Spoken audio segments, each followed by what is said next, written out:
Bien, tengan todos ustedes buenas noches.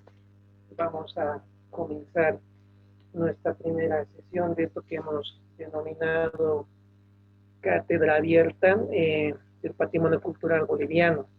Sean bienvenidos, como les decía, y bueno, brevemente antes de entrar a tema, pues me gustaría un poquito contextualizar en qué marco estamos realizando esta actividad. Como ustedes saben, en Bolivia tenemos pues todo un patrimonio cultural inmenso y es muy conocido en todo el mundo. En este caso, lo que nosotros vamos a hacer es referirnos específicamente al patrimonio cultural inmaterial. Grosso modo, conocemos de que el patrimonio cultural puede ser material e inmaterial, ¿no? En otro momento vamos a entrar un poco a hacer esas explicaciones porque tiene todo un trayecto que ha venido siendo trabajado por instituciones como la UNESCO, pero por aportes importantes que ya han venido dándose desde mucho tiempo atrás. Cabe mencionar que en la década de los 70 Bolivia ha posicionado de alguna manera el tema de lo que es inmaterialista. En esta propuesta que estamos lanzando es justamente realizar una reflexión de lo que va a ser este patrimonio cultural inmaterial. ¿Y cómo se manifiesta este patrimonio cultural? Tenemos, como ustedes saben, un instrumento internacional que es la Convención para la Salvaguarda, que ha sido justamente lanzada o publicada por la UNESCO en el año 2003, ¿no? Ese es actualmente, digamos, el marco jurídico que nos permite hablar de ello. Y en esencia nos establece 5 tipos de manifestaciones vinculadas al patrimonio inmaterial. Por una parte, lo que son las tradiciones y expresiones orales, después lo que se denomina las artes del espectáculo, donde entra lo que es la música, entra también todo lo que es la danza, teatro, poesía. Otra forma de manifestación del patrimonio inmaterial son los usos sociales, rituales y actos festivos. Valga la redundancia, en Bolivia tenemos mucho de esto y de lo anterior. Otro elemento son los conocimientos y usos relacionados con la naturaleza y el universo. Y finalmente las técnicas artesanales. Creo que una simple enunciación ya nos permite dar cuenta de que Bolivia es pues, riquísima en todos estos elementos. Y la idea es que a partir de este espacio que es Luna Ángel, que, en el cual yo estoy encabezando, para quienes no me conocen, mi nombre es Miguel Ángel Poronda Calle, pues estamos queriendo justamente hacer un poco de gestión cultural donde creemos que parte de esa gestión es hacer este tipo de eventos y valga la oportunidad que estamos en este escenario de cuarentena, creo que es oportuno realizarlo, ¿no es cierto? Finalmente me queda señalar una cosa, ¿por qué cátedra abierta? Y esto es importante para todos ustedes, me gustaría que lo tengan en cuenta, porque en primer lugar este es un espacio extraacadémico, es decir, no nos encontramos justamente en un escenario en el cual estemos bajo las rígidas normas, por así llamadas, de la academia, donde además a solicitud de muchas personas hacer esto por Facebook Live, por una parte, para que nuestros seguidores de la página oficiante, que es también Crónicas del Carnaval de Oruro y Luna Ángel, puedan acceder y todos los que quieran compartir también van a poder hacerlo, comentar, realizar incluso preguntas. Y por otra parte también Este participar todos implica que cualquiera de ustedes pueden participar como expositores, ponentes, en la medida en la cual ustedes tengan un trabajo de investigación que sustente posiciones vinculadas a las expresiones que hemos manifestado. Entonces, valga la oportunidad, la invitación es abierta a todos ustedes. Si tienen algún trabajo de investigación vinculado a nuestra temática, pues bienvenido, podemos. Y además de eso, lo importante de este escenario es que conozcamos, por una parte, por otra parte, expongamos los conocimientos que tenemos, profundicemos y, ¿por qué no?, debatamos también, que esto es importante, porque bien sabemos que todo el tiempo nos enorgullecemos del patrimonio boliviano, pero creo que es importante empezar a profundizar ello. En ese sentido, en esta oportunidad, en estas sesiones que estimamos que van a ser 8 sesiones, lo cual nos va a tomar prácticamente todo el mes de abril, que van a ser sesiones de martes y jueves a partir de las 9 de la noche, nos vamos a enfocar casi en todos los casos al Carnaval de Oruro. Y esto se debe justamente al hecho de que nosotros, o el Carnaval de Oruro justamente ha sido la primera declaración de esta naturaleza. De hecho, hay que apuntarle que el 2001 fue la declaración específicamente como obra maestra del patrimonio oral e intangible de la humanidad, ¿cierto? Ya posteriormente viene la convención del 2003, que ya introduce otros elementos, pero creo que es importante enfatizar eso. Esa es la razón por la cual empezamos con Oruro. Y además, hay que ser honestos, este es un tema también un poco de apoyo por ser oriundo justamente de Oruro, creo que es importante hacer este aporte. Pues dicho eso, simplemente antes de darle ya la palabra a nuestro expositor, que también ya está en sala, algunas reglas, por favor, a tomar en cuenta. Como ya les decía, por favor, mantener los micrófonos cerrados. También, por el momento, hasta que acabe la exposición, las cámaras también, o sea que para que esto no se sature y no sea lenta la transmisión, sabemos que un poco el internet a veces nos puede jugar una mala pasada, pero esta es una precaución. Ya una vez que concluya la exposición, vamos a abrir el micrófono para que en turnos puedan ustedes hacer uso de la palabra por unos 2, 3 minutos para dialogar con nuestro expositor. Él seguramente va a dar algunas respuestas. Lo que me gustaría en ese contexto es plantearles lo siguiente. A medida que ustedes vayan teniendo inquietudes, por el chat pueden irlas solicitando la palabra y se les va a ir otorgando la palabra una vez que concluya la exposición en el orden que han ido solicitando la palabra, ya sea para hacer un comentario o alguna pregunta. La única regla en esto, o las únicas 2 reglas son las siguientes: máximo 3 minutos de participación y obviamente en el marco del respeto. No, bueno, dicho esto, ya me toca justamente presentar a nuestro expositor, que como han podido ver es nuestro amigo Mauricio Cazorla, quien ha sido expresidente del Comité Departamental de Etnografía y Folclore, miembro de la Sociedad de Historia y Geografía de Oruro, también miembro de la Sociedad de Historia de la Guerra de Chaco, y es parte del Consejo Editor de la revista Historias de Oruro, que dicho sea de paso, está auspiciando la realización de este primer conversatorio virtual que podríamos llamar. Entonces, nuevamente sean bienvenidos y Mauri, yo te daría la palabra para empezar con el tema que nos hemos propuesto para el día de hoy. Miguel, muchas gracias. Agradecido por la presentación, también por toda la asistencia que tenemos en este momento. Humildemente yo voy a presentar este trabajo que lo estamos dividiendo en 2 partes, ¿no? La primera, que habla del origen del carnaval, y la presencia histórica de la Virgen del Socavón. Este trabajo ya lo habíamos presentado en realidad en el primer libro de aproximaciones al carnaval el año 2002, si no me equivoco, el cual ha ido reproduciéndose también en algunos otros textos. Y el de la presencia histórica de la Virgen del Socavón se publicó en el tomo 3, justamente el 2004, o casi 5, si no me equivoco, y lo hemos reeditado también en la revista Historias de Oruro con algunos otros elementos. Sin embargo, este trabajo, hoy día lo vamos a comentar, tiene un elemento importante porque hace poco Javier Cárdenas Medina en realidad ha publicado justamente el libro que tiene que ver con el tema de el santuario colonial mariano de la Virgen del Socavón, del cual yo recomiendo en realidad que lo puedan tener, una lectura obligada para todos quienes nos consideramos devotos del proceso histórico de la Virgen del Socavón, y obviamente nos va a permitir también aclarar lo que tiene que ver en el tema de precisar el hecho de dónde aparece el tema de la Virgen del Socavón y sacar un poco el tema de los mitos, como ya se ha ido armando, ¿no? Aquí también lo he invitado a José Víctor Saconeta, creo que no se ve bien, ahora sí se ve el libro. Este libro es Odas y Poemas, escrito justamente por José Víctor Saconeta, donde incluye en realidad este famoso artículo de la Virgen del Socavón y su corte infernal. Lo vamos a exponer ahora porque todos tenemos esa idea de que en 1789 apareció la imagen de la Virgen en el socavón, cosa que en realidad históricamente eso no fue así, ¿no?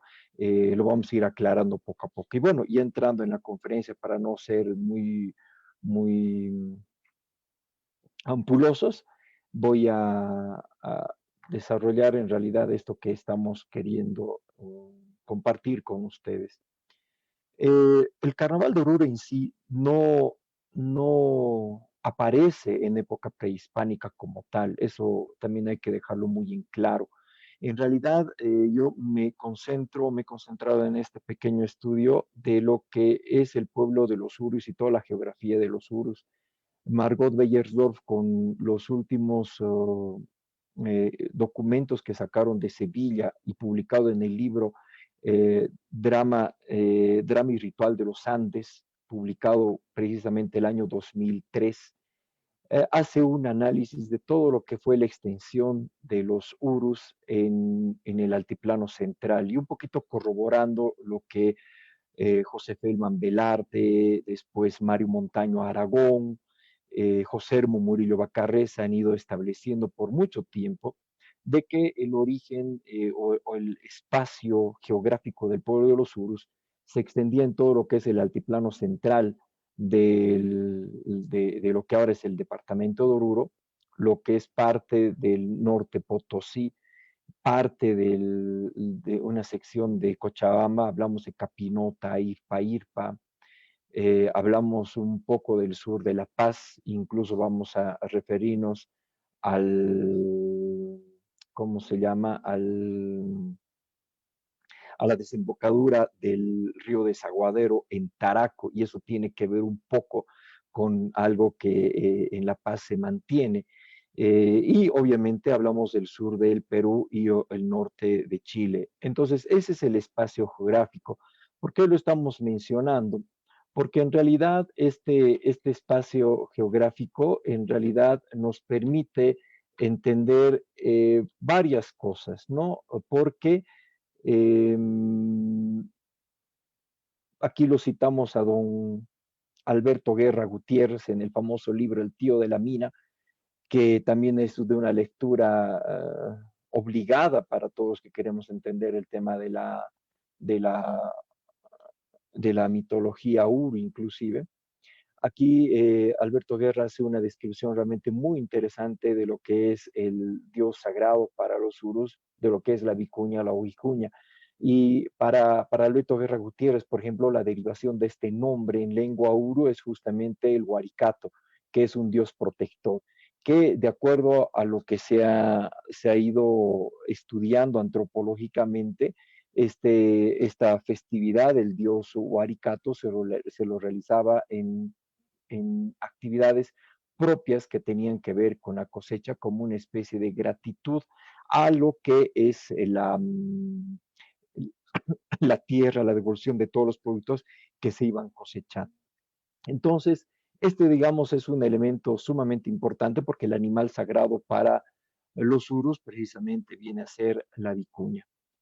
Eh, Llegan los españoles y aquí mencionamos justamente a la encomienda de Lorenzo de Aldana y nos vamos concentrar en ese importante estudio muy interesante que se llama El drama ritual de los Andes de Margot Beyersdorf, que ya lo había citado, y justamente nos habla de la encomienda más grande que ha sido entregada a Lorenzo de Aldana. El beneficiario más grande ha sido Lorenzo de Aldana, del cual se atribuyen muchas leyendas, pero no vamos a hablar de ese tema hoy día, sino vamos a hablar justamente de su encomienda. El centro de esta encomienda estaba en San Pedro de Challacoyo, que se encuentra muy cerca a la ciudad de Oruro, saliendo por el sur de la ciudad. San Pedro de Challacoyo viene a ser un espacio muy importante porque allí se conserva todavía una especie de huaca prehispánica donde los urus de la región realizaban sus rituales, particularmente en la época de la cosecha. Eso lo han estudiado Alberto, lo ha estudiado Luis Guerra Gutiérrez en su momento. Y lo más interesante es que San Pedro de Challacoyo estaba dividido, la plaza principal estaba dividida en 4 partes que corresponden a los 4 ayllus que en ese momento tenía toda esta extensión de la encomienda que había sido beneficiada a Lorenzo de Aldana. Una de ellas era precisamente Taraco, ¿no? Que correspondía al sector noroeste de la región y que precisamente el ayllu de Taraco viene a ser uno de los ayllus más importantes en los cuales en la época de la fiesta de San Pedro de Challacoyo se venía realizando importantes actividades rituales. Y aquí nos concentramos también en lo siguiente.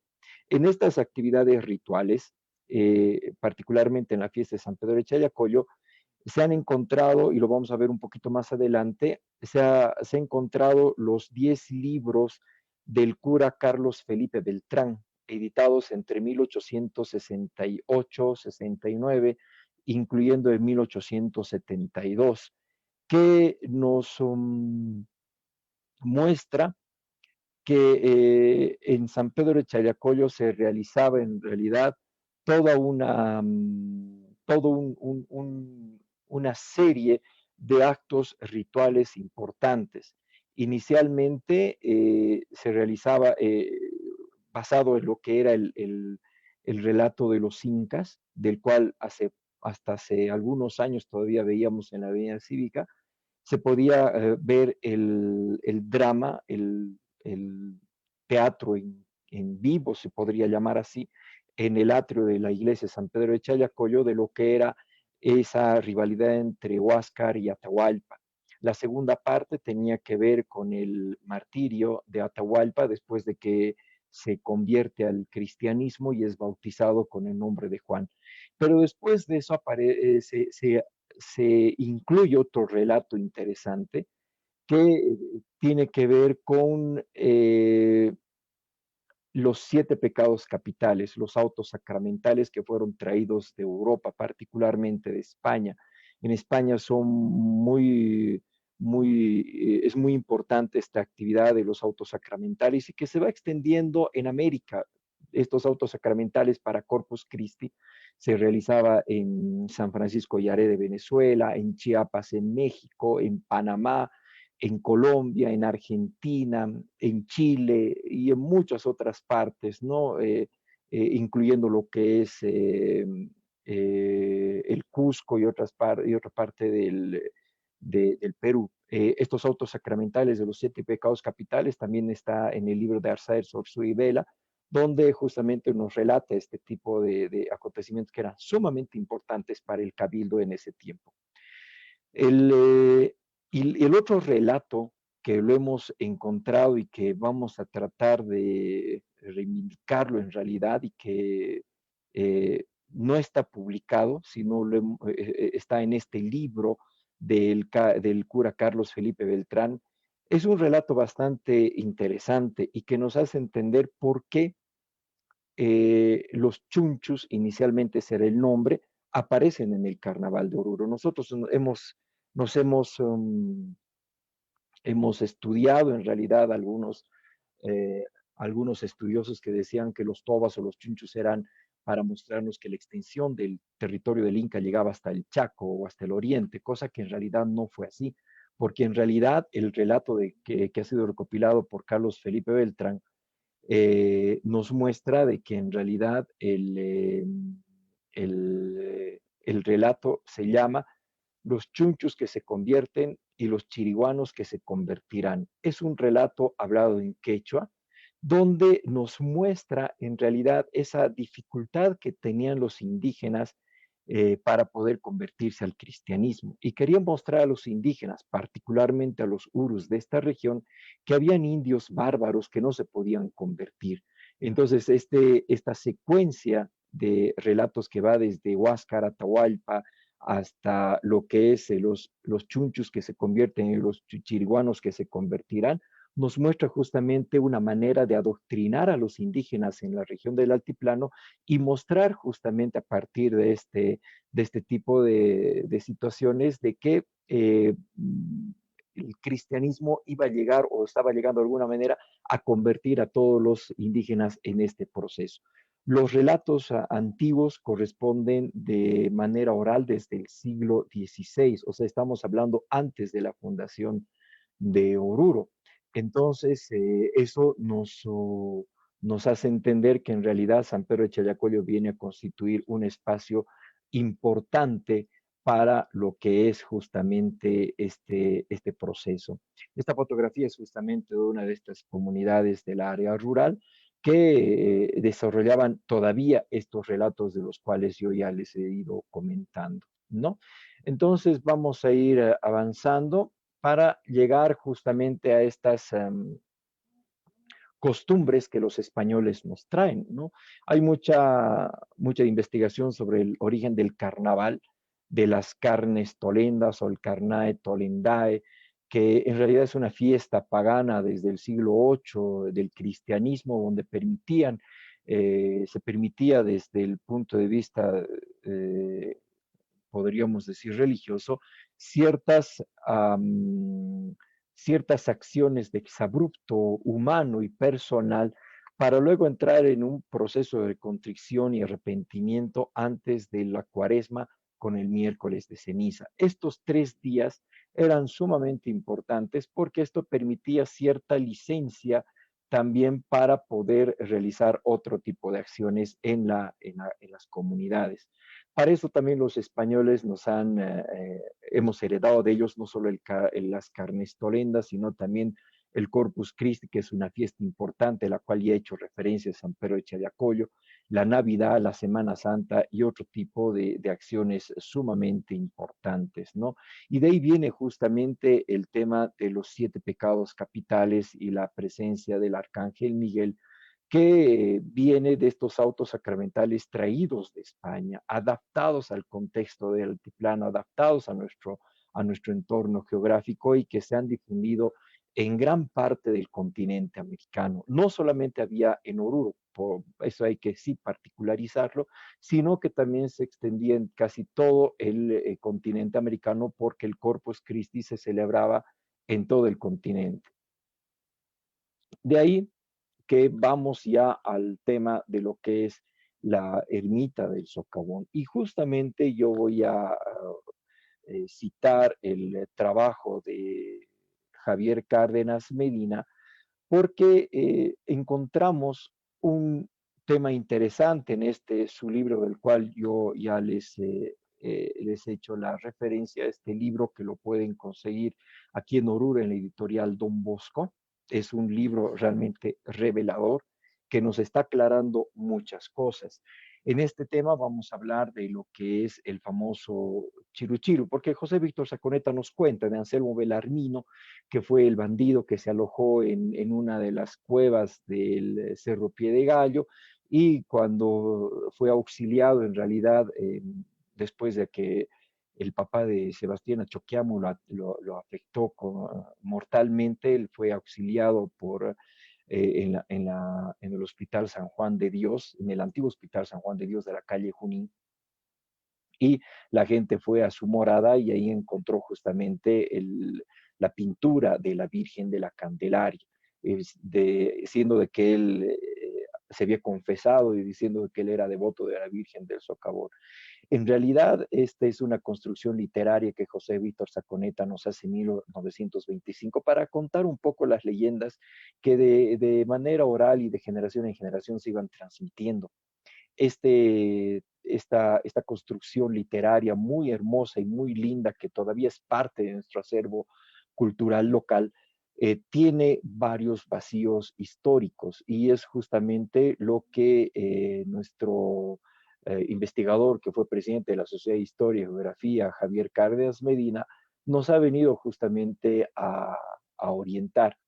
Y es porque aparece una mujer, Agustina de Juárez, que funda una capellanía en honor a la Santísima Virgen de la Purísima Concepción, que era venerada en la capilla del Real Colegio de Chuquisaca. Y además, en este interín, también ella se adjudica en realidad este espacio del Cerro Pie de Gallo, de la parte baja del Pie de Gallo, donde se supone estaría la ermita de la Virgen del Socavón. Y al mismo tiempo se adjudica la hacienda de Soracachi, una hacienda que le rendía cierta utilidad por el hecho de que al estar muy próxima a la ciudad de Oruro, a la villa de Oruro en ese tiempo, pues proveía ciertos aditamentos, ciertas verduras para la población, cosa que en la época, en la dieta del orureño, era muy escasa. El hijo, que era clérigo se llamaba clérigo de menores, Diego González Juárez, levanta un solar en las faldas del Cerro Piedegallo, al lado, lo dice el documento que ha sido encontrado en Sucre, al lado del santuario de la Virgen del Socavón, y ya lo menciona como santuario, es lo que más llama la atención. El detalle de todo este proceso que incluye justamente Javier Cárdenas es de también incluir documentos en los cuales no hemos tenido acceso y no hemos podido investigar. Esto demuestra que la devoción de la Virgen del Socavón, así con este nombre, Virgen del Socavón, comienza aproximadamente por los años de 1740. Incluso comparte un documento que cita la presentación del libro de la cofradía que se llama Nuestra Señora del Socavón en el año de 1760, en el cual nos invita a indagar justamente cuál es el paradero de este libro que de algún momento ha debido registrar los siguientes años que han sido los que han armado o han sido parte de esta cofradía. Este libro en realidad es revelador por estos datos que yo ya les estoy comentando. Sin embargo, Agustina de Juárez en su documento de transferencia de 1720 no menciona todavía a la Virgen del Socavón como tal, ni tampoco a la Virgen de la Candelaria, que es el nombre originario. En realidad es Diego González Juárez, su hijo, quien hace la primera mención histórica ya en el año de 1740. Este es realmente un dato muy revelador y muy importante del cual yo invito a que podamos profundizar con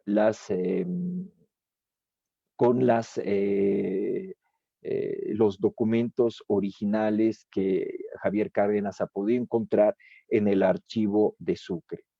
Entonces, esta es una fotografía de aquella ermita, pero esta ermita en realidad fue construida, esta es la foto que conocemos de 1891.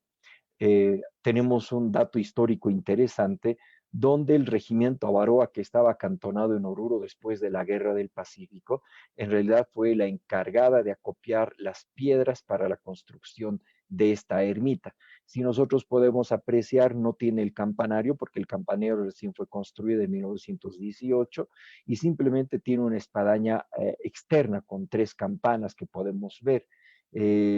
La construcción de esta, arquitectónicamente, yo voy a ceder el estudio arquitectónico al arquitecto David Bravo, que estoy seguro que en este momento está conectado, para que nos pueda explicar a detalle justamente el tema de esta primera capilla que está hecha en forma de cruz latina. Esto también nos revela que en el arco toral de la misma capilla se revela el año de la construcción, que es del año 1800 92. Y esto confirma lo que estamos diciendo. ¿Y esto porque antes de esto había una pequeña ermita, una capilla de muy humildes dimensiones que de repente ha sufrido los embates del tiempo? Eso lo vamos a ver de un momento más cuando vayamos avanzando. Y esto se relaciona en este espacio del lugar donde está levantada la ermita o la capilla, o como dice el documento de Diego González Juárez de 1740, como el santuario de la Virgen del Socavón. Vamos a referirnos a lo que Carlos Condarco Santillán habla de que esta es la serranía sagrada de los Uros. Y esto porque en esta especie de anfiteatro natural que forman los cerros, desde el Cerro Luricancho, Santa Bárbara, Tetilla, San Cristóbal, San Felipe, San Miguel o Pie de Gallo, la Corola Colorada, Rubiales, el, eh, la Flamenca, que son los cerros que forman parte de este tema de la Villa de Oruro, pues es una serranía sagrada por el hecho de que aquí tenemos mitos pétreos que han sido muy poco estudiados. Nuestra Villa de Oruro, viendo desde las alturas, es esta, donde nos permite tener una vista preciosa, especialmente en lo que es el alba, que es ese periodo previo al amanecer y el momento que concluye el anochecer, donde tenemos los primeros rayos de sol. Y obviamente nuestra ciudad que está levantada en las faldas de estos cerros, pues obviamente justifica esa denominación que Carlos Condarco nos hace de la serranía sagrada de los Uros. Esta es una fotografía que lo tomé antes de que se ponga la vara de metal que encierra al sapo. Este es un sapo que está en el socavón y que está muy próximo a la iglesia del socavón. A mí me llamó mucho la atención porque la extirpación de idolatrías del siglo XVI establecía que los templos debían construirse encima de adoratorios indígenas prehispánicos, pero muy cerca de la ermita o del santuario del socavón tenemos a este sapo. Pero este no es el único, porque es parte de los 7 sapos que tenemos en Oruro. Este es el sapo del San Felipe, que está en medio de las antenas. Este es el toro que está en el San Felipe, que en algún momento se hacían sacrificios humanos, eso lo cuenta Alberto Guerra Gutiérrez, que en otro momento vamos a poder detallar. Este es el sapo del Cerro Santa Bárbara, que está en la parte posterior.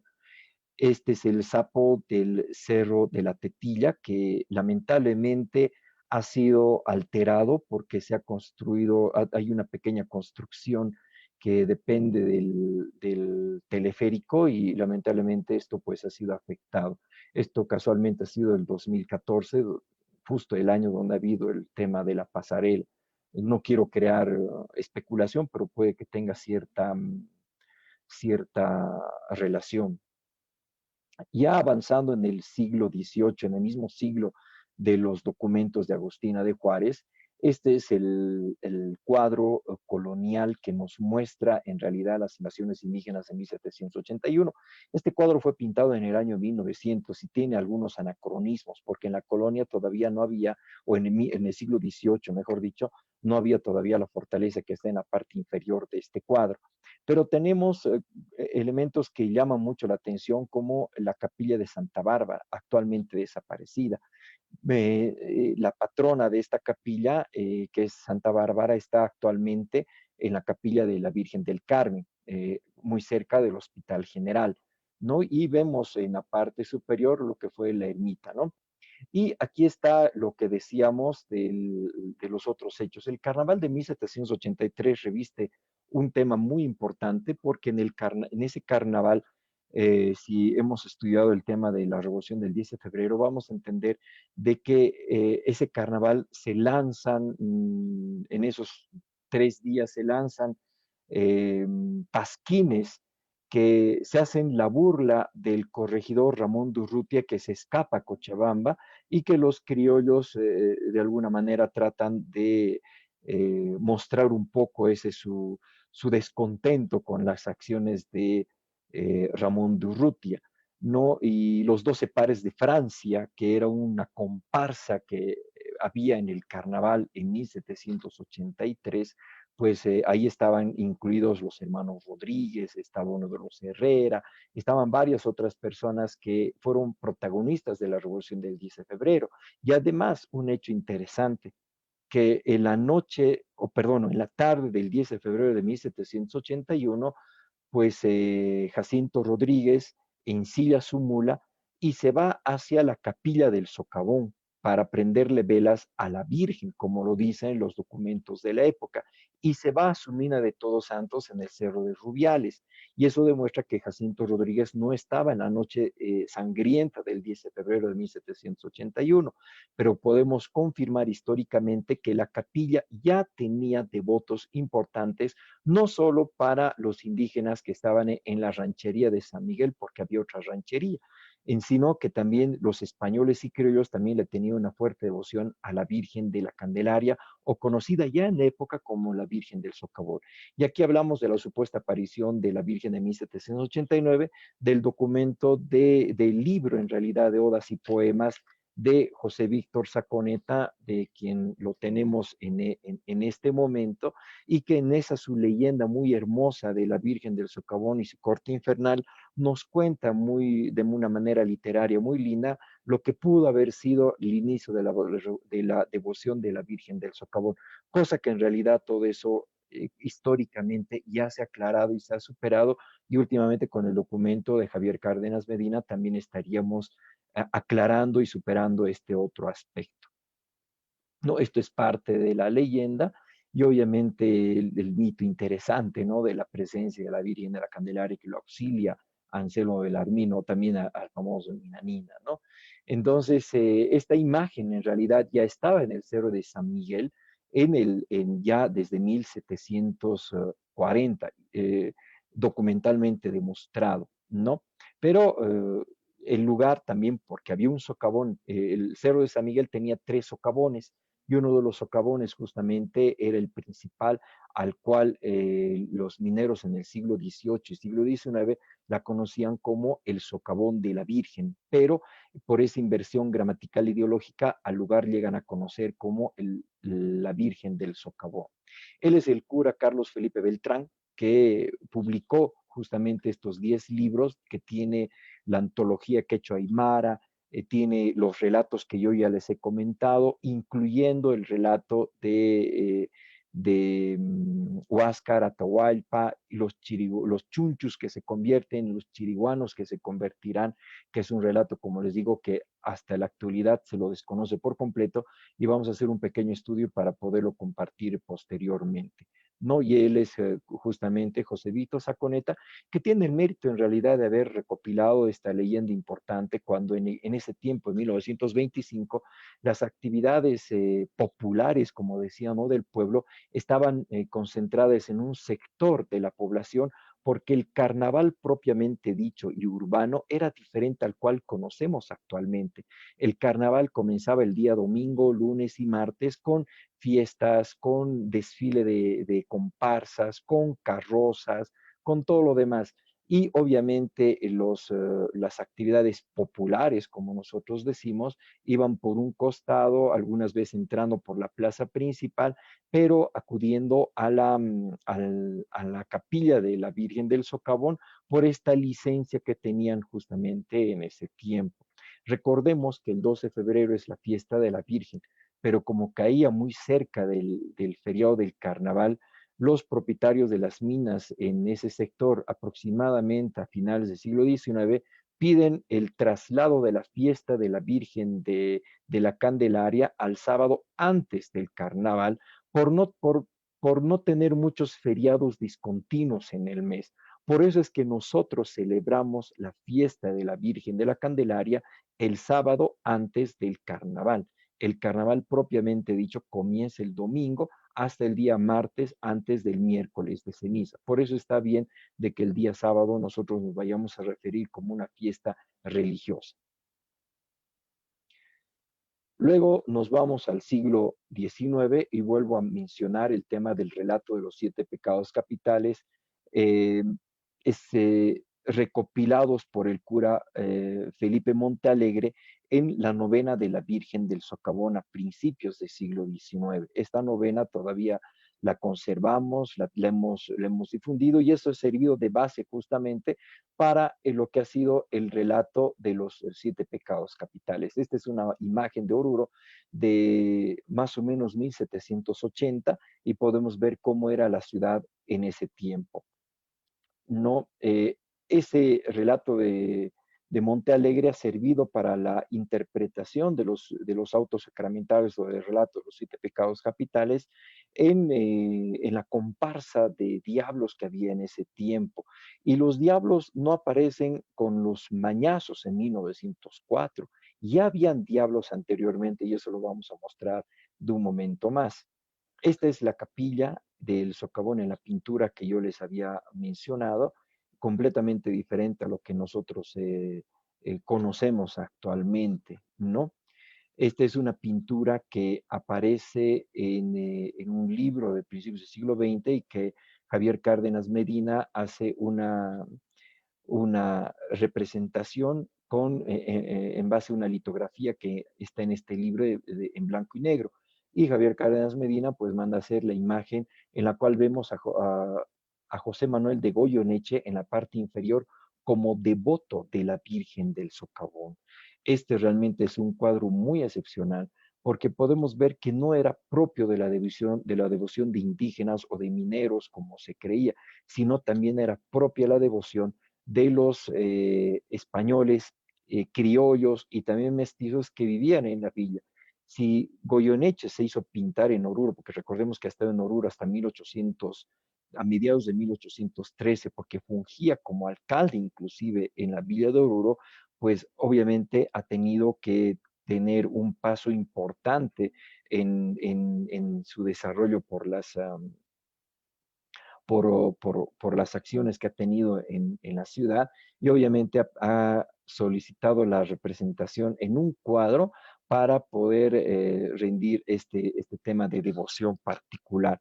Recordemos que los devotos se hacían pintar en los cuadros religiosos para justamente tener asegurado su espacio en la vida más allá de la muerte, particularmente cuando el testamento se dejaba y se decía de que se vayan a rezar misas por el difunto en honor a la Virgen del Socavón o en honor a tal santo, ¿no? Entonces era una práctica muy común del tiempo. Esta es una representación de Nuestra Señora de Socavón de 1781, o sea, es anterior a 1789. Esta pintura muy hermosa que tiene las mismas características de la Virgen del Socavón que nosotros conocemos, es una copia en realidad que nosotros hemos visto y que es propiedad de una familia aquí en la ciudad de Oruro. Y este es un periódico que aparece en 1868, el 1 de marzo, El Republicano. Este periódico es muy importante porque aparece en el gobierno, en plena gestión de gobierno de Mariano Melgarejo, 1868, pero la particularidad es que hace una recopilación de quiénes eran los diablos. Es tal vez el documento periodístico más antiguo que nosotros tenemos y que ha podido mostrar y que está mostrando en realidad cómo eran los diablos. Y se los voy a leer una parte. Los diablos, dice, nuestros graciosos y pacíficos diablos no son del carácter de otros demonios emprendedores de almas cristianas. Desde su organización siguen llenando a propósito plausible de la manera más cumplida. Bajo sus lujosos y elegantes disfraces y con su música y baile entusiasta, ostentan un gusto y gracias singulares, y después una moderación que han merecido un elogio general y justo. Si se dan cuenta, es una breve descripción porque tiene todo un artículo y al final dice, hemos hablado de los diablos y ángeles, ¿por qué no hablamos también de la diabla y sus pollitas? En la derrota cayeron estos con mucha decencia, gracia y naturalidad. Bravo, maldita demonia que es hasta entre los demonios se te encuentra siempre seductora, hasta el año, graciosísimos diablos. Si se dan cuenta, esta es una descripción periodística del relato de los 7 pecados capitales y que ya se ejecutaba en el periodo de esa licencia del carnaval en el siglo XIX. El siguiente artículo es lo más interesante. El siguiente artículo habla de los chunchos y en función al relato que yo les había comentado de los chunchos que se convierten, los chiricuanos que se convertirán, hace toda la descripción. Lo interesante de este periódico que dice que en el siguiente número se va a explicar la danza de los morenos y de los llameros, así lo menciona. Lamentablemente no hay ese otro número, no lo hemos podido conseguir, pero viene a ser el documento histórico más importante que tenemos sobre la antigüedad periodística, porque en el Perú nos dicen, seguro algún peruano ha de entrar a esta conferencia, que ojalá lo haya hecho, que los mañosos no han creado la diablada en 1904. Eso no es así, y nosotros lo sabemos bien, lo vamos a explicar un poco más adelante. Ya habían diablos desde época colonial, lo hemos demostrado desde el siglo XVI con la presencia de los autos sacramentales en San Pedro de Challacoyo, y por eso todo ese proceso de diablos se ha extendido hasta lo que ha sido justamente el tema de las diferentes comunidades como en Caracollo, Venta y Media, Toledo y muchas otras comunidades. En 1904 nosotros vemos que los mañazos, de acuerdo a lo que nos dice Zenón Goitia, Zenón Goitia nos dice que él había bailado de muy joven la diablada de los mañazos de 1904 y habla justamente de la familia Corrales. Los Corrales que en realidad, si los conocemos, en realidad es la familia que iba del Perú, entre Puno y Oruro, que son los herederos de los antiguos comerciantes de mulas y que después se convierten en los comerciantes de carne. Entonces, esto nos muestra algo muy interesante porque los mañazos toman las riendas de aquellos diablos que hemos leído en 1868 y que en esos primeros años, como la festividad ya estaba decayendo, pues deciden tomar las riendas. Fernando Cajías también hace un análisis interesante entre 1895 y 1897 de los periódicos que salen justamente y que nos cuentan las características de los diablos en ese tiempo. Me he olvidado colocar hoy día esa referencia, pero vamos a encontrar esto en el número 10 de la revista Historias de Oruro. Y de ahí viene el tema de por qué hay diablos en Puno, porque precisamente de Oruro se han trasladado a la localidad de Puno, porque recordemos que Puno también entre 1800 y 1801 era parte del virreinato del Río de la Plata y parte de la Intendencia de La Paz. Entonces estábamos muy vinculados geopolíticamente y geográficamente con Puno. Entonces, obviamente, no habían fronteras en ese tiempo y como había terminado la Guerra del Pacífico 20 años antes, pues teníamos todavía ese vínculo importante con este sector. Y ahí aparecen los diablos de Puno, muy parecidos a los diablos que ya se bailaban en Oruro para los principios del siglo XX. Pero obviamente tenemos que referirnos a ese relato testimonial de Zenón Goitia publicado en 1952. ¿No? Estos son diablos de Puno que eran muy parecidos a los nuestros. Y aquí hay una foto muy preciosa, muy linda de los danza de indios, dicen aquí que es de Oruro, Bolivia. Y fíjense en el diablo de la derecha que tiene un escudo de Perú. No es porque los diablos del Perú vinieron a bailar, sino fue al revés, sino que aquí los artesanos como Covalera, los mismos Aguilar, después los mismos artesanos de Paria, eran los que elaboraban las caretas y los trajes para llevar al Perú. Y esto en realidad es un traje que ha debido, obviamente, tener algún diablo que ha viajado al Puno y que para consolidar la presencia de los diablos en Puno tenían este escudo del Perú. En realidad nosotros hemos llevado el arte del traje bordado a eso, a ese lugar, particularmente en el traje de diablo. No estamos hablando de los otros trajes que ellos hacían. Esta es una foto muy preciosa también que tiene que ver con esos diablos de Puno, que en realidad son miembros algunos son procedentes de la ciudad de Oruro que han ido a bailar justamente a la localidad de Puno.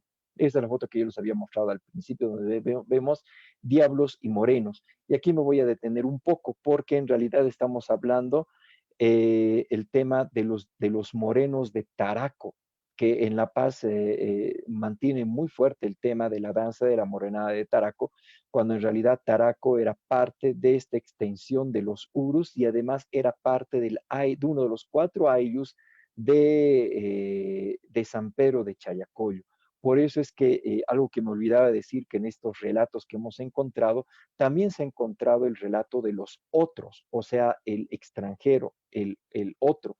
Hablaban del moreno, porque no se lo podía decir negro al que llegó conjuntamente con los españoles. Y no hablamos de los esclavos, hablamos también de los negros libres. Por eso la danza de la morenada es una burla y una sátira a los morenos o a los negros que vivían en Oruro y que también tenían propiedades mineras. Ahí está Mateo de Loviano, que es uno de los negros que funda una de las primeras cofradías en el siglo XVII en la iglesia de la Merced de Oruro. Y hay negros realmente muy importantes. Si han leído el libro Juan de la Rosa de Nathaniel Aguirre, van a ver esa relación que tienen los negros con los indígenas, que no es de las mejores. Por eso es que los indígenas tratan de generar cierta burla y jocosidad con este tipo de expresiones.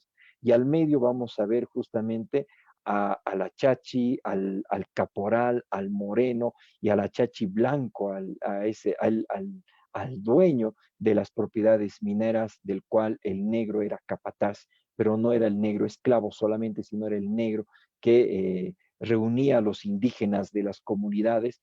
No había mite en Oruro, sino reunía a los indígenas para que trabajen en interior mina. Es un trabajo interesante el tema de la morenada, que en otro momento lo vamos a poder compartir. Y ese vendría a ser nuestra presentación. Y antes que me olvide, he basado este trabajo en la carta que se envió en 1994 a la UNESCO, donde Elías Delgado de manera muy magistral divide al carnaval de Oruro en varias partes, ¿no? Lo que es la época prehispánica hasta 1789, aunque yo cambiaría 1740, de 1740 hasta 1904, 1904 hasta la década de 40. ¿Por qué el 40? Porque en los años 40 los elementos aburguesados comienzan a insertarse en la diablada de los mañazos o de los matarifes, y a partir de 1945 aparecen 2 diabladas. Después de eso vamos hasta 1969-70 con la declaratoria de capital folclórica de Bolivia, inicialmente folclórica, y después de eso a 1983 con la declaratoria, con la ley 602 de la capital del folclor de Bolivia, porque en realidad tenemos que ver que en Oruro no somos folclóricos, sino que nosotros cultivamos, estudiamos y profundizamos el hecho folclórico como tal.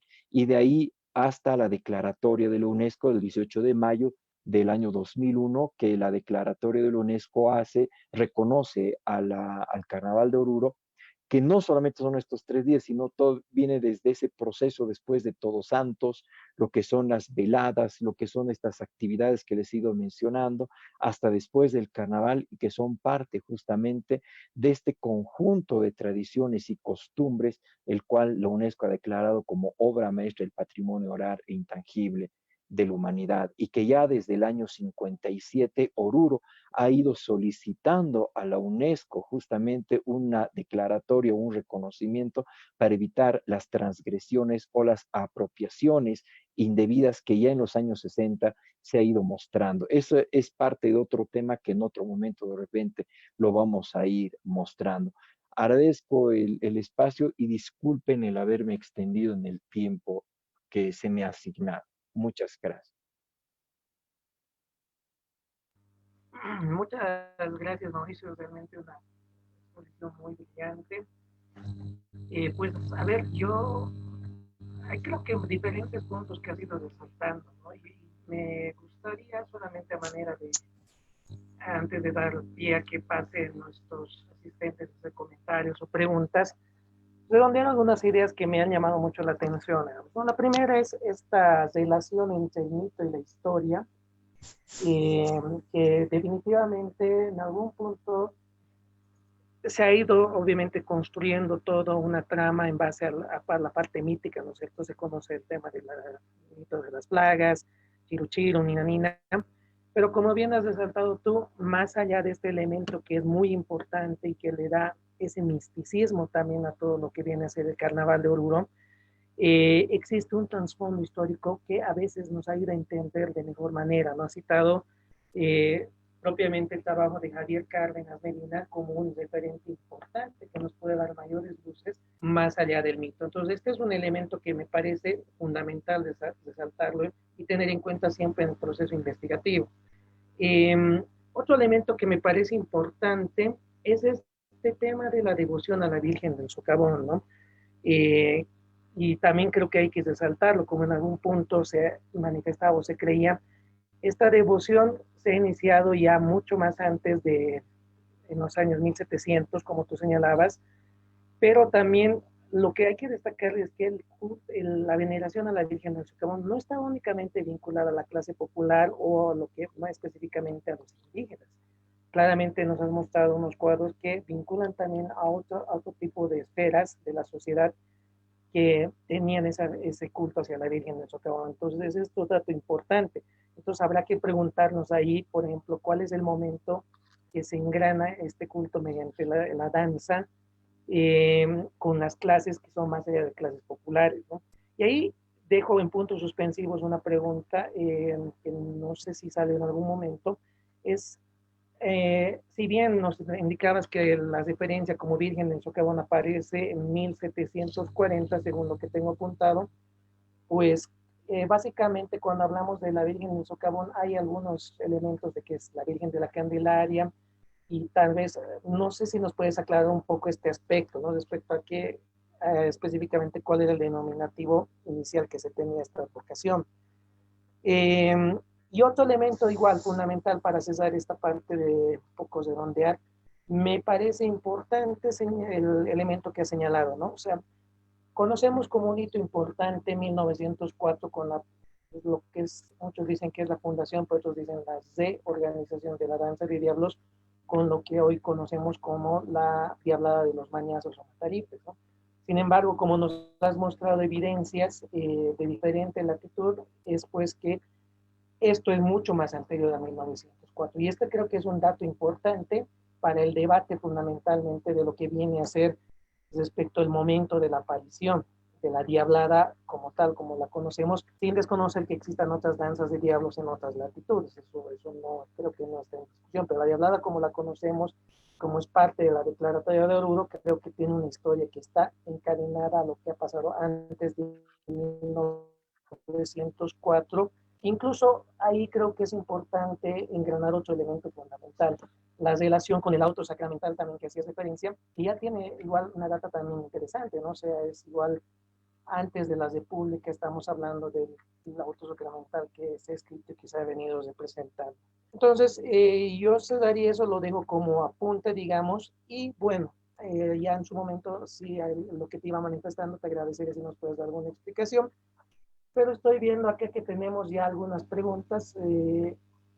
Tengo una pregunta, dice aquí quien está registrado como Toshiba, no sé si la puede formular abriendo el micrófono. Luego tengo a Marcus también que está solicitando. Vayamos con Toshiba que está registrado. ¿Cuál es su pregunta?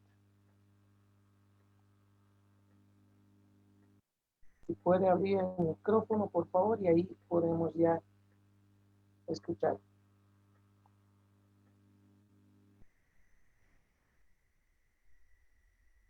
Bueno, a ver, hasta que suceda ello, tenemos alguien estaba por acá también levantando la mano. Marcus, por favor, si pudieras, tienes uso de la palabra. Hola, ¿sí me escucha? Sí, Completamente, adelante, Marcos. Listo, buenas noches. Gracias, Mauricio, por la exposición. Me pareció brillante. Muchos datos interesantes. Soy algo novato en esto del tema del carnaval, pero ya con algunas inquietudes, ¿no? Y los datos que aportaste son muy interesantes, ¿no? Con esto de la defensa de lo que es el patrimonio, el origen del carnaval, de algunas de las danzas, y hay mucha tela por cortar todavía, ¿no? Y va mi pregunta en el siguiente sentido. hablabas algo de que se mencionaba al inicio, no sé, tal vez lo entendí mal, que el carnaval no se origina en la época prehispánica, ¿no? Y tal vez era por la relación de la veneración a la Virgen del Socavón, en el cual está enfocado, digamos, esta charla, este conversatorio. Pero la consulta, ¿cuál la implicancia o la relación que ves, Mauricio, en el tema de la festividad del Anata, que nuestros pueblos ancestrales, y hemos tocado un tema bien, bien importante, que es el tema de los Urus, que son nuestros ancestros, que está muy relacionado, ¿no? Que al finalizar mencionabas que esto empieza desde la época del Jayupacha, que es, ¿no? De Todos Santos, que también es una fiesta propia de nuestra región, pero que también se ha ido simbiosando con la religión católica, que viene la fiesta de los santos difuntos y la fiesta de Todos Santos. O sea, ¿cuál es la relación? O sea, esto creo que en mi modo de ver y con algunas consultas bibliográficas o alguna lectura que pude dar, viene ya desde mucho más antes, ¿no? Con la llegada de los españoles aquí se sufre una mezcla, pero no se pierde esa esencia, sino que más bien esa mezcla, esa simbiosis da lugar a que se dé origen a este carnaval actual tal como lo conocemos, pero pasando por todos esos procesos, ¿no? En la época de febrero, por ejemplo, es la época de la Ticancha, la época de la nata, y que en su momento creo que daría lugar al origen de lo que hoy conocemos en Oruro como el Carnaval de Oruro, ¿no? O sea, ¿cuál es esa relación que lo ves, Mauricio, en el estudio que haces? Y para no perderme un poquito, porque no sé si entendí mal, decías que el carnaval no se inicia en la época prehispánica, sino posterior, y ahí hablamos de 1740, más o menos, que dabas un dato que ya empieza con el tema de la Virgen del Socavón. No sé si entendí mal esa partecita, pero también cuál es la relación de nuestra cultura, de los urus, de las épocas agrícolas que se marcan en todo el año con el carnaval de Oruro. Muchísimas gracias por la exposición, Mauricio. Estuvo brillante. Marcos, sí, muchas gracias. Bueno, en realidad creo que tenemos que ser precisos en el concepto. Carnaval de Oruro como tal no había en época prehispánica, desde el sentido estricto de la palabra de la tolerancia de la carne del cristianismo, autorizada o licenciada desde el siglo VIII. Es completamente diferente, esos 3 días de licencia, ¿ya? Lo que sucede es que la devoción que los urus tenían a sus dioses tutelares, el alba, la primera estrella de la mañana, el dios Huaricato, su dios protector y todo lo demás, ya venía de un periodo prehispánico que viene a constituirse en realidad como el antecedente a la fiesta grande, que podría, no me gusta usar el tema de fiesta grande, porque en realidad tiene otra connotación. El carnaval no empieza en 1740. El carnaval viene desde que el primer español pisa América, igual que la Semana Santa, igual que la Navidad, igual que cualquier otra festividad heredada de los españoles. La gran diferencia es que tú mismo lo has dicho, ha habido una simbiosis, un sincretismo más que simbiosis, un sincretismo en el hecho de poder comulgar lo prehispánico con lo colonial. Y ahí viene justamente muchas de estas costumbres. El tema de la nata, ¿qué es? La nata era una actividad en la cual el corregidor español junto con los caciques indígenas iban a las comunidades originarias para pedir el tributo, y eso lo hacían a principios de cada año. Eso está muy bien explicado en el libro de Zenobio Calizaya, y realmente hay que entender esto, la nata como tal desde el sentido estricto de la palabra. Entonces, el antecedente, si pudiéramos ser precisos en esto, el antecedente de la festividad de la Virgen de Candelaria o del Carnaval de Oruro tiene que ver con hechos completamente hispánicos. Tú mismo lo has dicho, tiene que ver con varios elementos que se han ido armando y que no se han ido eliminando y que más bien se han mantenido hasta la postre y que de alguna manera seguimos compartiendo, seguimos desarrollando y que es parte de nuestras costumbres propias en el periodo previo, durante y posterior al carnaval. Gracias, ¿no? Me has aclarado algunas cosas, Mauricio. Bien, no sé si tenemos alguna otra pregunta de los que estamos en Zoom, por favor, para que Mauricio pueda seguirnos respondiendo. Teníamos algo por ahí, Toshiba nos decía, pero no sé si está pudiendo o no escribirnos o si no abrir su micrófono, por favor, porque él dice que tenía una pregunta. Mientras esto suceda, lo puedes escribir, Toshiba, si es que no estás conectado. Vamos leyendo algunos comentarios también que nos están llegando en las páginas de Facebook, todos los que nos llegan. Tenemos dos comentarios en verdad, ¿no? Cuervo José Luis, es lo malo que el gobierno siempre fue migrante y junto a él sus danzas. Daniel Andrea, maravilloso, gracias por este espacio ilustrativo respecto al majestuoso carnaval de Oruro y la Virgen Santísima de Socavón. ¿Algo más tuviéramos en el auditorio aquí, por favor?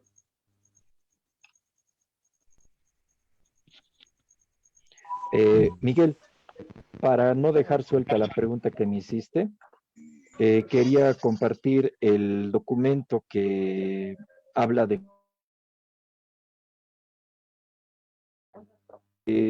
otorgación de capellanía perpetua y colectiva de Agustina Juárez. Javier Cárdenas Medina nos hace esta descripción y en el párrafo concreto de 1740 dice: capellanía fundada en la hacienda de Soracachi, cita en la provincia de Oruro de Principal, de 4,000 pesos en unas casas de amasijo en dicha villa, cercanas al Cerro Pie de Gallo y santuario de Nuestra Señora del Socavón. Es la referencia más antigua. Y para la persona que está preguntando qué se llama el libro, se llama Un santuario colonial mariano en una villa minera y el autor es Javier Cárdenas Medina. Excelente. A ver, veamos, tenemos algunas otras cosas aquí en el chat. En el momento. Bueno, aquí nos dice Ricardo, qué interesante, muchas gracias y felicitaciones por la exposición. Marcos, excelente la exposición. María del Carmen, maravillosa exposición. Felicidades, estaré muy atenta al día que se exponga la historia de la morenada. G. Salazar, buenas noches. ¿Podrías repetir qué título? Esto ya lo has dicho. Edwin, buenas noches. ¿Puedo comentar, por favor? Edwin, adelante, si puedes usar el micrófono. Buenas noches. ¿Se me escucha? Adelante, Edwin. Adelante. Miren, buenas noches, señor Cazorla, organizadores de aquí del Zoom. Orgulloso y muy, muy emocionado de poder participar de un conversatorio como este. Yo los saludo desde la hermana República del Perú, desde la capital de Lima. Y pues tuve el orgullo y el honor y el privilegio de poder estar en el Carnaval de Oruro este año. Y les comento un poco que yo vengo siguiendo esto desde muy niño porque pues yo tengo familia en Puno. Entonces, pese a ser peruano y puneño, yo me auno a ustedes al tema de la revaloración de la cultura y defender los orígenes pues de las danzas y del folclore que nacen pues en Bolivia. Entonces, básicamente yo quería comentarles o bueno, preguntar algo puntual frente a lo que se vino hablando.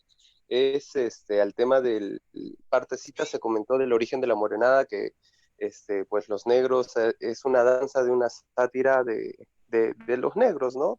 Pese a lo que son esclavos y los que no. Entonces a esto preguntar también si Raíces de la Morenada también viene a ser una danza comercial por el tema de que justamente, bueno, eso lo comento porque justamente eso lo hablé con algunos orureños que estuve por allá. Entonces me comentan y me dicen que la morenada fue el tema de un cruce de justamente que Oruro era una ciudad donde se cruzaban varios comerciantes, ¿no? Porque era ciudad de paso de varias ciudades de misma Bolivia. Entonces, como es una danza, como era una reunión de varias personas y justamente coincidían en Oruro, pues estas personas que fueron comerciantes hicieron mucho más grande este baile o esta festividad, ¿no? Entonces, esa sería mi primera pregunta, no sé si es que esté válida. Y la otra sería, ¿qué tanta influencia tiene la cultura wari en todo este folclore de lo que es el carnaval de Oruro?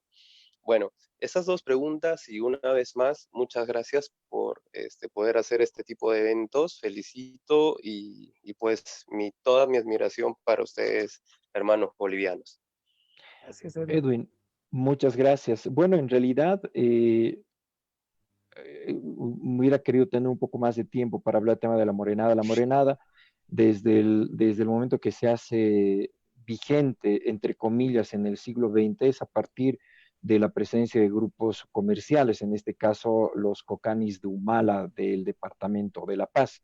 Pero ojo, no son ellos los que crean la morenada, sino que en la región de Humala hay una comunidad donde vienen justamente estas familias de comerciantes de coca, que en 1924 pues deciden revalorizar una danza que ya se ejecutaba en Oruro. No, en Oruro en realidad también tenemos el dato más antiguo de la Morenada Norte, pero su antecedente solo está en el estandarte, cuando ya había danza de los morenos o danza de la Morenada mucho más antes. Y es justamente este periódico que yo les comentaba que decía, dejamos para el siguiente número el comentario de la danza de la Morenada. En ese tiempo todavía no se hablaba de los cocanis, no se hablaba de otro tipo de grupos, ni siquiera de los mañazos en los diablos, porque estábamos hablando de grupos eminentemente indígenas y mestizos que estaban ejecutando este tipo de danzas. En realidad, este proceso de la morenada ha tenido su elemento importante con la morenada que ahora se llama la morenada zona norte, que es la morenada institucional más antigua, cuando la danza de por sí ya había mucho tiempo atrás. Ahora aquí me voy a detener un ratito con los residentes que vienen de Humala. Eh, no recuerdo ahorita la comunidad, está en la punta de mi lengua, pero he visitado esta comunidad y en la comunidad se bailaba el huacatinti, que es un baile justamente de un personaje negro que tiene una especie de capa hecha de plata, de planchas de plata, no una danza que lamentablemente en la misma comunidad está desapareciendo porque la morenada se ha convertido en una danza popular en el altiplano de Oruro y de La Paz, de manera que las danzas propias que habían antes en estas comunidades se están perdiendo frente a la invasión. Podríamos hablar de un producto globalizante como es la morenada. Entonces, en este sentido, pues hay que entender muy bien el tiempo histórico en el cual se han ido desarrollando. Obviamente los cocanis le han dado una configuración distinta, los Flores, los Mamani, los Zapasa, que han sido las familias que vienen de esta comunidad, y obviamente le han dado una configuración especial. Ya para este tiempo habían dos morenadas. No era la morenada norte, en realidad era la morenada que venían de ese sector, porque también había otra morenada que venía del sector del cementerio, que lamentablemente ya no existe. Y esta morenada que es la central, que ahora es de la comunidad Cocani, que se juntaba justamente en la esquina de la Presidente Montes y la calle Cochabamba, porque ahí estaba el comercio de los cocanis. Entonces, este es un elemento sociológico que amerita otro tipo de estudio, pero para aclarar en realidad que esta danza viene de muchos años atrás, antes del siglo XX.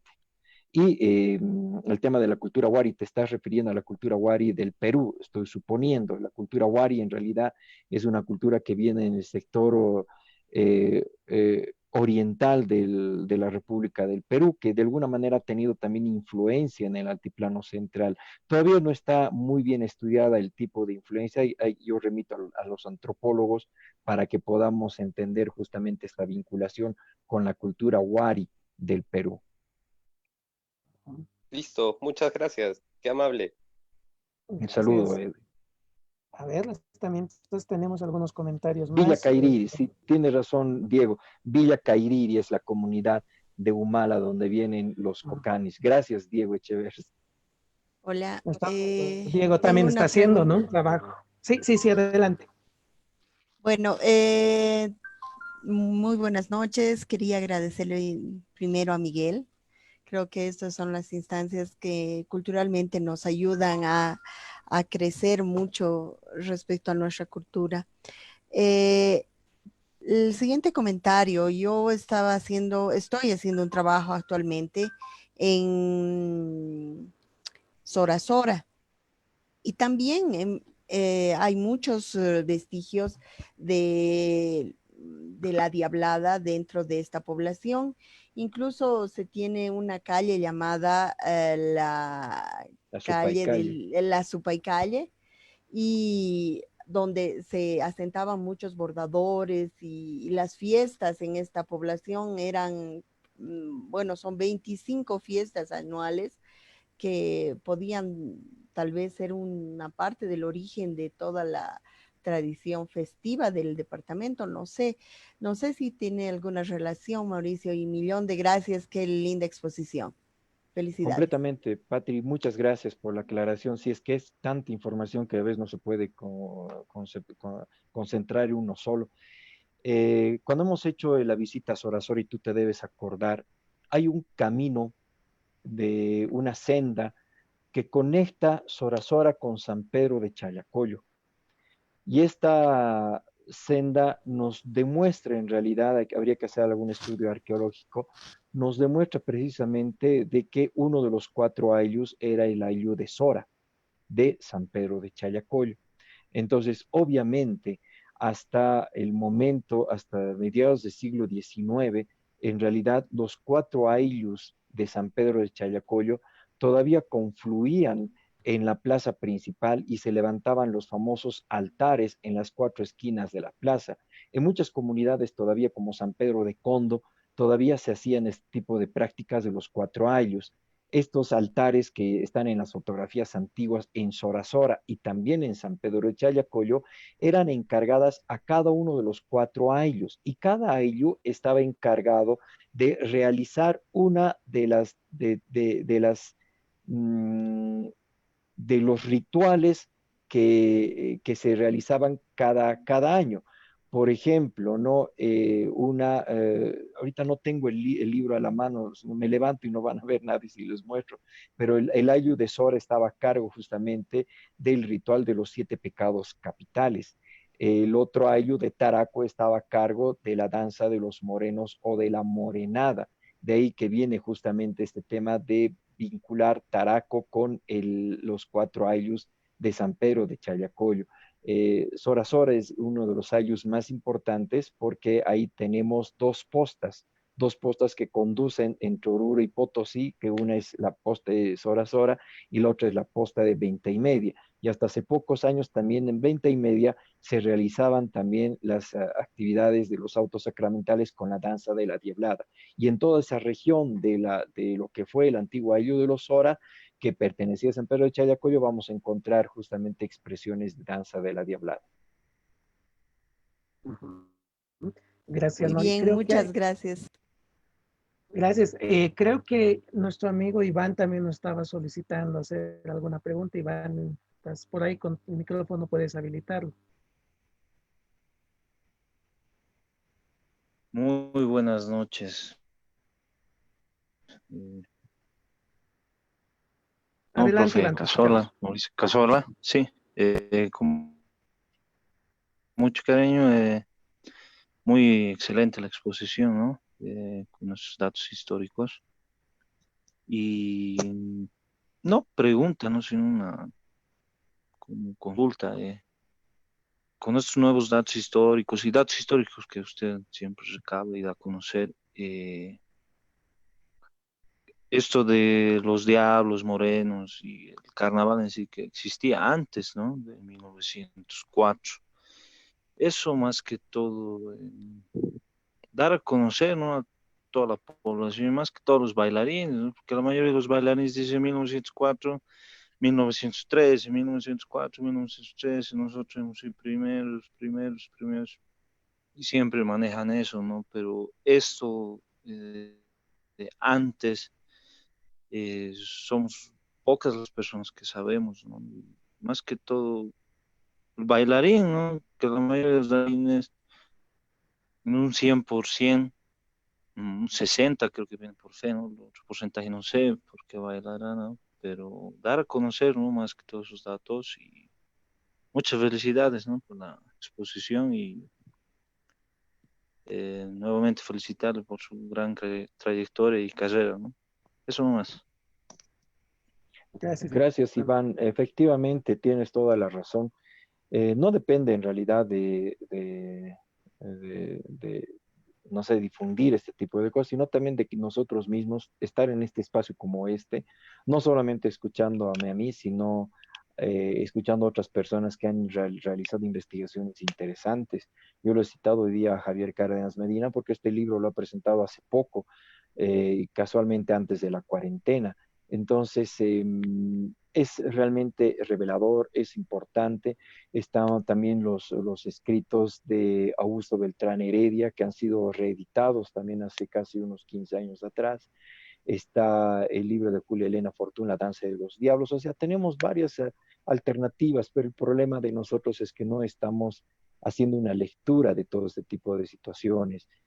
Nos cuesta, la verdad, que la gente entienda, nos cuesta, la verdad, que la gente comprenda, pero va a depender mucho de nosotros de compartir toda esta información. Gracias a Dios, y hay escritos, hay artículos de periódico, están las revistas, están los libros, estos libros que son novedosos, que mientras no hay otro documento que compruebe otro tema, pues este viene a ser el documento que va a revelar o está revelando la presencia histórica de la Virgen del Socavón. Entonces creo que con todo eso estamos llamados a poder difundir y divulgar toda esta información. Gracias más bien, Iván, por el comentario. Gracias, Mauri. ¿Tenemos alguna otra pregunta del auditorio, tal vez? Eh, bueno, a ver, voy leyendo algunos otros comentarios de Facebook hasta mientras. Erika Morales, por quieras, excelente explicación acerca de nuestro majestuoso carnaval y nuestra amada Virgen del Socavón. Gracias. Juan Manuel Cuellar Carpio, excelente exposición, Maurice Cazorla Murillo, ilustración referida a nuestra historia cultural y folclórica de Oruro. Jorge Saonero Gutiérrez, muy esclarecedor, como expresó el hermano Mauricio. Da muchas más referencias históricas a acotar. Gracias. Marvin Antonio Varas Besocal. Saludos, Mauri. Mil gracias por compartir vuestro conocimiento. Saludos desde Calama. Félix Fernando Alcayaga Angulo, excelente conversatorio. Gracias, Mauricio Cazorla. Bien, ahí estamos con algunas felicitaciones y bueno, creo que es una buena señal. Y bueno, a ver, antes de ir cerrando, si es que no tenemos más preguntas, a mí me gustaría plantear dos situaciones, ¿no? O sea, ya hasta mientras, me gustaría ver si hay la posibilidad de comprometerte a ti junto a Fabricio también de que tomemos el tema de la morenada, porque creo que ha sido algo que ha salido, creo que ustedes tienen mucho trabajado e investigado en la temática, ¿no? Y también creo, nos comentabas que Javier Cárdenas probablemente está conectado, también hacerle la invitación, si puede participar de este espacio, incluso con alguna charla de esta naturaleza para ir presentándonos el material que nos ibas comentando de esta última publicación que ha realizado recientemente. Yo quisiera, como para cumplir también un poco el fin de esto, preguntarte si es que tenemos, o cuál consideras tú que sería la agenda de investigación de los temas que nos has planteado, o sea, ¿qué queda por delante? ¿Qué deberíamos hacer en términos investigativos, por una parte, y por otra parte también en términos de gestión cultural? Es harto. Cuando se hizo el documento de postulación a la UNESCO, se ha trabajado varios documentos en función a algunas hipótesis, como por ejemplo la hipótesis de Ramiro Condarco, el tema de la llama llama, que es un trabajo realmente muy excepcional, pero que en el último tiempo su propio sobrino Carlos Condarco Santillán ha superado esa hipótesis con otra teoría muy interesante, al cual yo también considero importante desarrollar. Creo que no hemos terminado de estudiar el fenómeno del carnaval. Yo personalmente me aboco al tema histórico, no tanto al tema antropológico. En la antropología todavía hay mucho que estudiar. El primer intento se ha dado en 1947 con la guía sintética de la danza de la Diablada, que ha sido policopiada en hojas sábana y que no ha tenido la circulación. Yo creo que amerita una reedición de este documento realmente interesante y que es el antecedente justamente para lo que después fue el Comité Departamental de Etnografía y Folclore, donde se han ido desarrollando muchas investigaciones, entre ellas las de Augusto Beltrán Heredia, los últimos trabajos de Estanislao Aquino y Aramayo, están también los otros trabajos de Ascanio Nava. Creo que es necesario en realidad hacer puntualizaciones importantes. Tema de la música, por ejemplo, tenemos el trabajo de Jesús Elías Lucero y de su papá Oscar Elías Siles, que en realidad solamente son los únicos que se han dedicado a trabajar el tema de la música. Víctor Flores Barrientos y Luz Aide Ramos también han tenido acercamientos interesantes del tema de la música. Si nos damos cuenta, tenemos mucho de investigar todavía desde el punto de vista histórico, antropológico, sociológico. Yo voy a comentar algo como anécdota. Un sociólogo alemán hace algunos años que llegó al Carnaval de Oruro me decía, el fenómeno del Carnaval de Oruro es un fenómeno que rompe las reglas de la sociología, porque en realidad cuando las clases sociales tratan de subir de escala social, en el Carnaval de Oruro se da a la inversa. En realidad, más quieres parecerte indígena, más quieres parecerte originario, y mientras más te parezcas a un hermano del campo siendo tú citadino, pues eres más apegado a tu cultura. Es un elemento realmente que me llama mucho la atención y que de repente los sociólogos van a poder entender esto desde otra óptica, que obviamente yo invito a hacer eso. No creo que podamos armar, yo personalmente no podría armar una agenda. Yo la armaría desde mi punto de vista histórico para lo que yo quisiera estudiar, pero para el Carnaval de Oruro tendríamos que dividirlo esto por disciplinas, hasta incluso desde el punto de vista de la coreografía.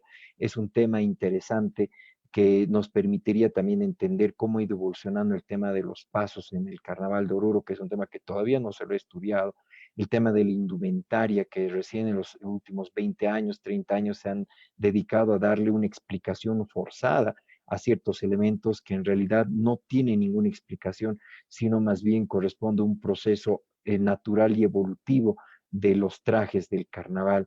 Entonces, la agenda, a medida que nosotros vayamos armando, tendríamos que ir marcando en función también a las especialidades que cada uno tiene. Yo lo dejo, yo desde mi punto de vista a lo histórico me voy a abocar. Lo demás ya dejo a los demás profesionales.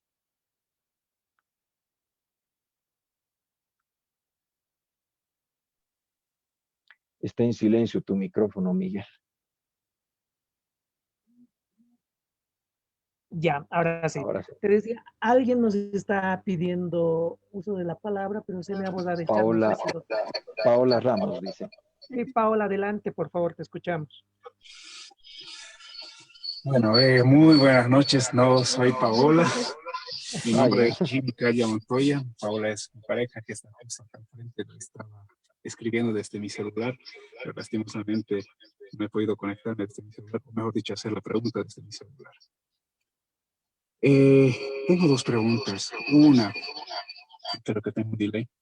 Una es respecto a, me gustaría que si se pudiera hacer de una manera sintética una respuesta justamente al título con el cual nos hemos reunido hoy, que es Origen del Carnaval y la presencia de la Virgen del Socavón. La exposición me ha encantado, pero me gustaría un resumen ya para cerrar, ¿no?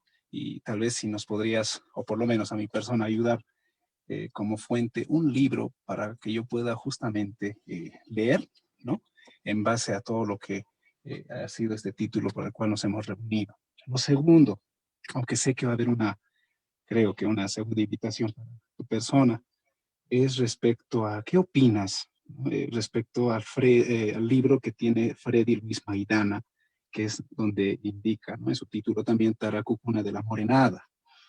Me gustaría que también en la próxima, si es que se puede, también hablar respecto a la música, ¿no? Porque sabemos que la música no era con instrumentos de bronce, por lo menos tengo entendido que era con pues pinquillo o pífano.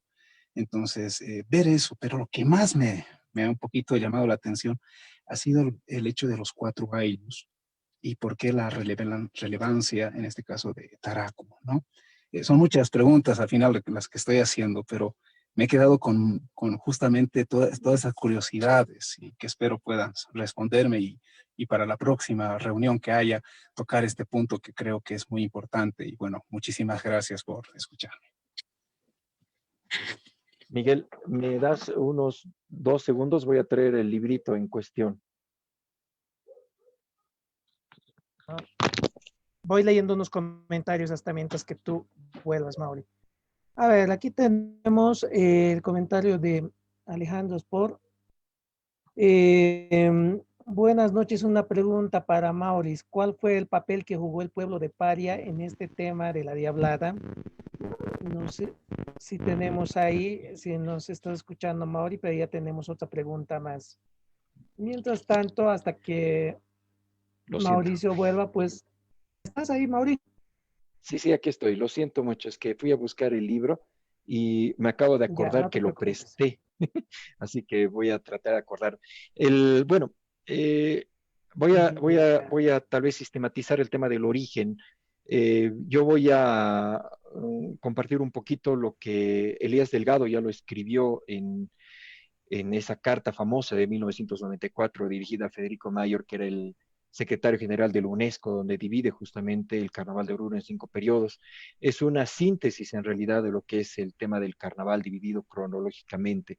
Esto lo hace en base también al libro de Augusto Beltrán Heredia, ¿no? Los 2 libros en realidad que él tiene escrito, ¿no? Ahorita no recuerdo exactamente el título, pero en realidad son los 2 libros de Augusto Beltrán que tranquilamente creo que Editorial Latinas todavía los está vendiendo. El último libro de Javier Cárdenas Medina y también este libro que yo también lo he traído, que es el libro de Historia y Etnografía de la Virgen del Socavón, que está escrito por José Murillo Bacarreza, que también la alcaldía creo que lo está distribuyendo de manera gratuita, donde de repente podemos solicitar a título de investigación para que nos puedan proveer este material. Es una limitación, la verdad, el tema de la disposición del material bibliográfico, porque no estamos acostumbrados a adquirirlos. Estamos acostumbrados de repente a que nos den resumen o nos den alguna síntesis de algún documento, cuando en realidad los libros están allí para que los podamos leer. Y efectivamente yo quería compartir contigo el tema de los 4 ayos de Taraco, que está en el libro de Margot Beyersdorf, pero no son los 4 ayos de San Pedro de Chayacoyo, discúlpame. Uno de ellos es Taraco, el otro era el ayo de Sora. Los otros 2 ahorita no me acuerdo muy bien, está en la punta de mi lengua y quería traer el libro del drama ritual de los Andes de Margot Beyersdorf, que gráficamente nos muestra en realidad la extensión geográfica de cada uno de los 4 ayos. Entonces, esto nos demuestra efectivamente de que Taraco, que está en el encabezado del desaguadero de La Paz, y ellos lo reconocen, son urus en realidad, estos urus incluso que están en la parte del lago Titicaca, en realidad son urus de estos 4, de este ayo de Taraco, ¿no? Y esto está en los documentos que se han encontrado en el archivo de Sevilla y obviamente también están en el testamento que Lorenzo de Aldana ha dejado en el siglo XVI. Realmente son documentos que no se tenían acceso anteriormente, pero han sido publicados muchos de ellos en este libro del drama ritual de los Andes de Margot Beyersdorf. Creo que todavía Editorial Plus.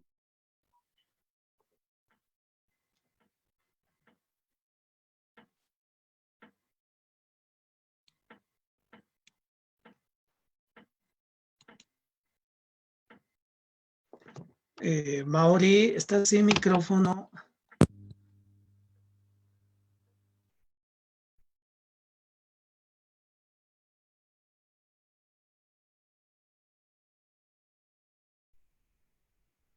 Se cortó tu audio, Mauri. Lo siento, sí, tenía una llamada entrante. No, no hay problema.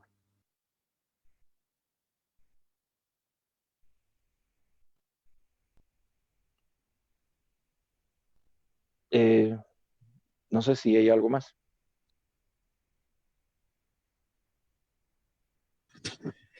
Hola. Ya, Mauricio. sí, aquí te Perdón, Miguel. Ahí hay alguien, vamos. Sí, sí, sí. ¿Tiene alguna pregunta o comentario? Sí, sí, sí. Gracias por todo lo que acabas de decirme. Justamente tomé nota de todo ello, de las fuentes que muy amablemente nos estás pasando. Solamente quería decirte que espero también, bueno, las intenciones que con que Miguel, para la próxima podamos hablar justamente de la morenada y respecto al libro que te preguntaba de Freddy Luis Maidana. ¿No? Si estás de acuerdo, si lo refutas, pero creo que ahorita no vamos a hablar respecto a ello, pero si gustas, te agradecería mucho, ¿no? Para no hacer muy largo y esperar a una próxima invitación. Muchísimas gracias, eso es todo. No, con gusto. Yo creo que en una conferencia especial de la Morenada, al cual me gustaría que esté mi hermano también, podamos hablar in extenso. Y hemos hecho un comentario también del libro, obviamente haciendo un análisis propio justamente de la danza de la Morenada como tal. Bueno, aquí Diego nos está completando lo que decías es respecto al libro, ¿no? Justamente el libro es de Augusto Beltrán, El Carnaval de Oruro, y el otro es El proceso ideológico e historia del Carnaval de Oruro. Justamente es este, ¿no? O sea, se puede ver Efectivamente, un es eso. poquito bien que está en plural de latinas, ¿no? Exactamente, esta es una reedición que me parece un valioso material que debería tenerse, ¿no? En biblioteca para quienes nos interesa este tema. Ya respondimos a la pregunta que nos hizo G. Salazar. Creo que había una pregunta que te decía, ¿no? A un momento te paraste. Déjame verla, está en Facebook. Aquí está. Buenas noches, dice Alejandro Asport. Una pregunta para Maurice. ¿Cuál fue el papel que jugó el pueblo de Paria en este tema de la Diablada? Bueno, en realidad, ya lo había mencionado antes, lo interesante es que Paria era otro de los 4 ayllus, forma parte de otro de los 4 ayllus de San Pedro de Challacollo. Y obviamente en Paria se encontraban los artesanos importantes para la elaboración de máscaras y de trajes del carnaval. Lo había mencionado que en algún momento también parte de estos trajes y caretas han ido al Perú en los primeros años del siglo XX. Julián Covalera y tantos otros que en realidad podemos mencionar, que han sido los artífices y los que han incidido en realidad en el tema del desarrollo histórico del Carnaval de Oruro a partir del siglo XX. Antes, obviamente, este tipo de fiestas que se daban en las comunidades, particularmente en San Pedro de Challacollo, pues cada comunidad o cada ayllu tenía sus propios artesanos, sus propios confeccionistas incluso de ropa, pero que eso poco a poco ha ido cambiándose y se han ido especializando al transcurso del tiempo. Paria tiene un elemento importante porque también tenemos que entender que en los alrededores de Paria como Yarvicoya, Saitoco, que son comunidades donde hasta el día de hoy se realizan actividades muy interesantes que son dignas de estudio, tienen estos antecedentes para poder entender mejor todo este proceso cultural. La fiesta de la Virgen del Rosario de Saitoco, por ejemplo, que he tenido oportunidad de ver lo que ha sido la pista de la uva y que desde allí viene comparsa de morenos y de diablos a bailar hasta Paria, realmente es algo que vale la pena entender, comprender, pero primero hay que conocerlos, ¿no? Entonces, obviamente, Paria ha tenido un elemento importante en el desarrollo histórico de lo que ha sido el Carnaval de Oruro.